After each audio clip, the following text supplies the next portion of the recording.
जब धर्म अपनी अंतिम सांस ले रहा था, सत्य बस एक परछाई बनकर रह गया था। क्रोध, लोभ, छल, ये अंधकार सिर्फ बुराई नहीं था, ये था कली जो इस युग का जन्मदाता है। उसका अस्त्र है अज्ञान, उसका सिंहासन है भ्रम। वो बाहर से नहीं लड़ता, वो मनुष्य के अंदर प्रवेश करता है। उसने पृथ्वी को अपनी मुट्ठी में जकड़ लिया था, क्योंकि उसने हर दिल में छुपे लालच को पहचान लिया था। तब भविष्य का चक्र घूमा।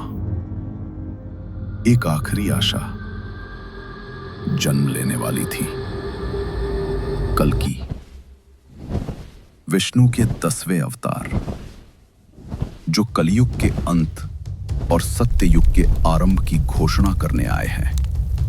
शंबल ग्राम में एक योद्धा का जन्म हुआ, जिसके माथे पर कल्कि का दिव्य चिन्ह था। माता पिता सुमति और विष्णु यश, उन्होंने युग परिवर्तन की आहट महसूस की। उनके साथ थी पद्मा, नियति की शक्ति, उनकी जीवन संगनी जो स्वयं लक्ष्मी का अवतार थी, और देवदत्त, दिव्य श्वेत अश्व, जिन पर सवार होकर वे अधर्म का संहार करेंगे। परंतु ये युद्ध अकेले नहीं लड़ा गया। 8 अमर चिरंजीवी युगों से इस पल की प्रतीक्षा कर रहे थे। परशुराम ने युद्ध की कला सिखाई, हनुमान ने शक्ति और साहस का आशीर्वाद दिया, और अश्वत्थामा ने अपने अस्त्रों का ज्ञान दिया। महाबली ने त्याग और धर्म की परिभाषा समझाया। विभीषण ने सत्य और असत्य का मार्ग दिखाया। कृपाचार्य ने न्याय और नैतिकता का पाठ पढ़ाया। वेदव्यास ने भविष्य के रहस्यों को उजागर किया, और मार्कंडेय ने काल से परे होने का दर्शन दिया। अब अंतिम युद्ध शुरू। एक ओर कल्कि की ज्वाला, जो अधर्म को भस्म कर देगी, और दूसरी ओर कलयुग की काली छाया। तो आ गए तुम, उम्मीद की आखिरी किरण।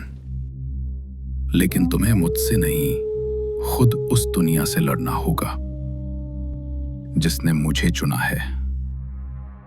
सत्य की बात करते हो, मैं बस वो सच सामने ला रहा हूं जो लोभ और छल हर इंसान के दिल में छुपे हैं।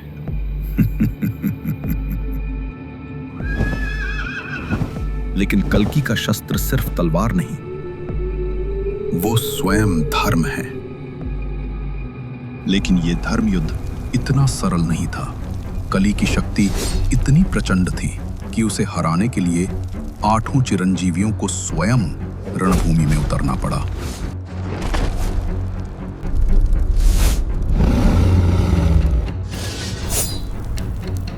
और उस अंतिम क्षण में 9 दिव्य शक्तियों का प्रहार एक हुआ।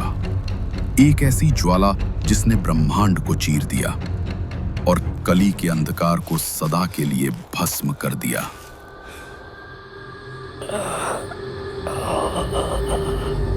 कलयुग का अंत हुआ।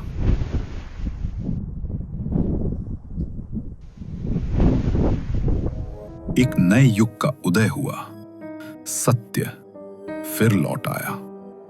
यह कहानी केवल एक योद्धा की नहीं, ये वादा है कि जब जब अंधकार अपनी चरम सीमा पर होगा, उम्मीद की एक किरण हमेशा जन्म लेगी। ये कहानी बोहुरु से, जहां हर पुरानी कथा नए जीवन के साथ सामने आती है।